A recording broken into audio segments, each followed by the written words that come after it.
Hello everyone, my name is Lanye. I call my videos Lanye's New Level, where I take things that I consider are ordinary and boring and take them to a new level.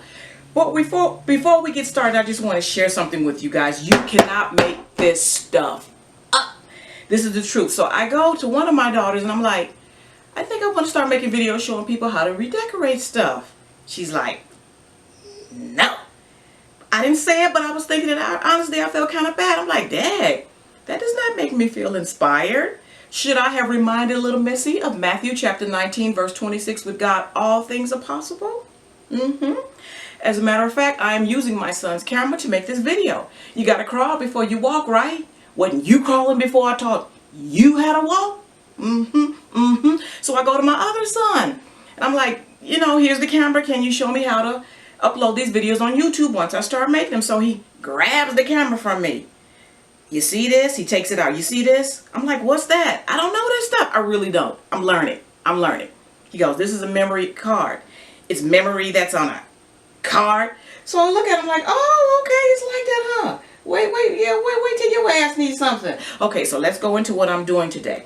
What I'm doing is I'm taking these pair of sandals. I bought these sandals used from a thrift store. Now be careful when you buy sandals used from a thrift store, or shoes, period. Because a lot of times, this isn't to put down any particular thrift store, but a lot of times the shoes are rotten and you don't know it. So kind of take the heel and kind of peel it apart, because it'll start giving away at the heel if the shoes are old and rotten. Or I strongly suggest you maybe wear them one time before you try to put any work into them. So these pair of real leather sandals, this is how they look like when I got started. So this is my finished product. I took these sandals, and what I did is I put petals on it to make it as if the sandal has a flower on it. And then I chose to put a button in the middle of it, of course. So that's what I'm doing. The project I'm doing, showing you how to do today, is how to take these sandals and make it look like it has a flower. And I got pretty lucky, because it just so happens that this imitation leather that I bought to put on the shoe is almost the exact same color. I got lucky, but it's okay if it's not. You can coordinate colors. So let me show you the things that you will need. This is artificial leather. This piece just happens to be burgundy on the front, and the bottom, well, the wrong side is black. Now, one thing about when you buy artificial leather, you want to get the kind that's very soft. Do not buy the artificial leather that's very, very stiff and hard, because it's not going to be right for the purpose of you trying to put artificial flowers or petals onto your shoes. Now, I don't expect anyone to find this exact same pair of shoes. Just whatever you choose to decorate. Okay, whatever you choose to decorate. So again, this is the leather now. Get this. I got this imitation leather at a store here in California. It's called Joann's Fabrics. Now, the fabric and Walmart also carries a small selection of artificial leather fabrics. Now, with Joann's, you're going to want to get the coupon, because it can be quite expensive. You can get the coupon via email or regular mail, or just even go in the store. Sometimes they have coupons within the store. Now, what you also are going to need is a ruler for you to start making your pattern. So what you're also going to need is thread, preferably the same color or pretty similar to the same color thread as the shoes or sandals that you are choosing to decorate. Okay, so now what you're going to need is any brand of what's called home craft needles, any particular brand. This particular brand just happens to be PRYM, P as in Paul, RYM Prim. These are called home craft needles. Dritz also makes a brand of home craft needles. Dritz is spelled D as in dog, RITZ. What you're also going to need is a metal thimble. When you're sewing with these needles, and as a matter of fact, I have to go backwards a little bit. With the needles, they have different kinds of needles within the same pack. I used the needle that was straight, the one that was not curved, but experiment with the needles a little bit. You can, of course, use whatever needles you like. So always have a metal thimble when you're sewing. When you're sewing with either artificial leather, this is real leather. When you're sewing through a shoe that's artificial leather is the easiest to sew through. When you sew through leather, of course, it's more difficult. But with either artificial leather, or if you're sewing through real leather, always use a thimble so that you don't end up punching a hole and hurting your finger. Okay, the next thing I put on the shoes were buttons. Now, this isn't the same button on this shoe, of course, but I just want to show you this particular button. I get these buttons at Walmart. They're called Lay Bouton. Lay Bouton, B as in boy, O-U-T-O-N. And the reason why I like this particular button is, I don't know if you can see it, but along the button it has holes on it. So what I do, instead of the actual shank on the back of the button that you normally sew it to attach it to whatever you're sewing, I take a set of pliers in the back of the button. I actually remove it. The reason being is because I want that button flat against the shoe. Now this particular button, it allows you to be flat against the shoe. I don't want the elevation that you would normally have if you left this little shank thing on the back of the button. Again, I take pliers and I peel it off.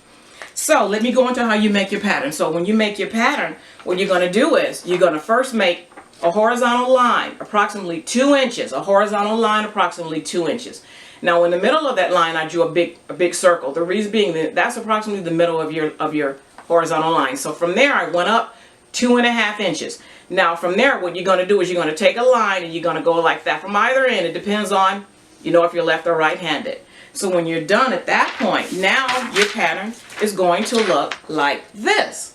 So now it doesn't see how the circle isn't perfect. It does not have to be perfect. Once you cut out your pattern, if you want to make the circle a bit more perfect, what you do is, this is your pattern that is cut out, of course, your flower petal pattern. So what you're going to do at that point is, I'm folding this in half. I'm folding this in half. I'm going to cut along the end that's not folded. That allows you to get that circle perfect. So when you open it up now, here is your roll, your petal flower pattern. Forgive me, I'm making a lot of mistakes. So I'm new with this stuff. Please forgive me. So now I've already cut out. I cut out 4 flower petal patterns. Here it is. You know, it's going to look like this. This is of course cut out of the artificial leather. So at that point, I'm going to take a needle. Now the needle that you choose, you could even use a regular needle for this one. Don't try to use a really thick, heavy needle in order to gather up the ends of your pattern because it's going to be difficult. Only use the very thick, heavy craft needle when you are attaching this petal to your actual shoe. So again, for this one, use a regular needle. You're going to gather this at the very end there. You're not going to go very much from the end, about maybe 1/4 of an inch. You're going to gather that. Now once you gather that, now your flower pattern is going to look like that. See how it's gathered at the bottom? See how that looks like it's in the form of an actual flower petal? So again, on my shoes, I used 4 petals. You can use as many as you would like. Kind of experiment. Also too, when you're making your flower pattern, you can make the line shorter, which means that your flower petal is going to be smaller, or make the line higher. Maybe you want the petal really big. But for my shoes, I drew the vertical line up approximately 2.5 inches.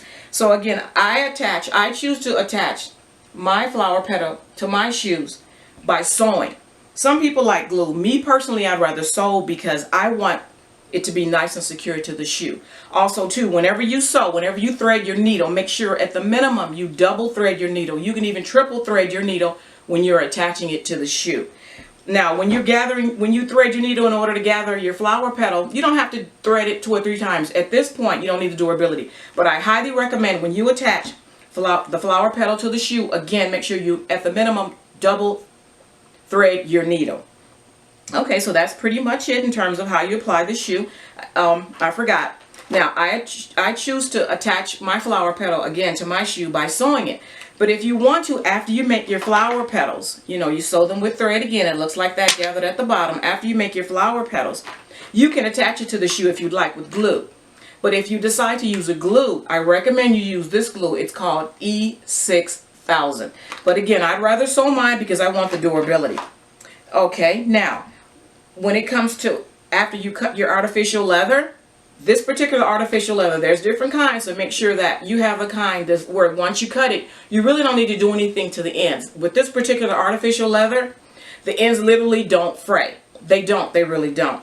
But just in case your artificial leather that you use, if you feel like once you've cut it, that the ends tend to fray a little bit, what I do is I use a lot of fingernail polish. What I do is I take fingernail polish and I put a little bit on the brush. And what I do is I kind of go around the ends here to make sure that it doesn't fray. Or what you can do is, there's a product, the brand name is Aleen's, A as in apple, L-E-E-N-E-S. This lady makes a lot of glues, but this particular one is called Stop Fraying Glue. So what I do is I bought this multi-value pack of needles from Walmart. How I would apply this glue to the very ends of the fabric so that it doesn't fray. Again, depending on whatever artificial material that you're working with. How I would apply this Aleen's Stop Fraying Glue or any of the other varieties of glue that she makes. I would first take the glue and put it in a little container, a bowl or a saucer, and I would take one of these brushes and I would dip it in the paint. Just a little bit, and I would slowly go around the ends to kind of finish it. And that's it. That is your finished product. Where I took this shoe and I put a flower on it to make it look like, you know, like it has a flower on it.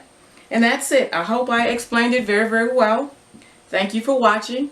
I hope you enjoyed the video. Thank you very much. I forgot to tell you, only buy 1/4 of a yard of fabric. That's all you need. That's more than plenty. It's enough for you to practice even if you make a little mistake.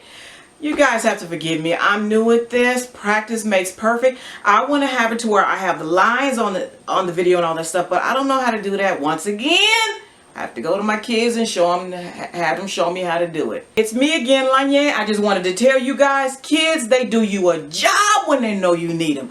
You know what I think in their little minds? They're probably thinking to themselves, payback!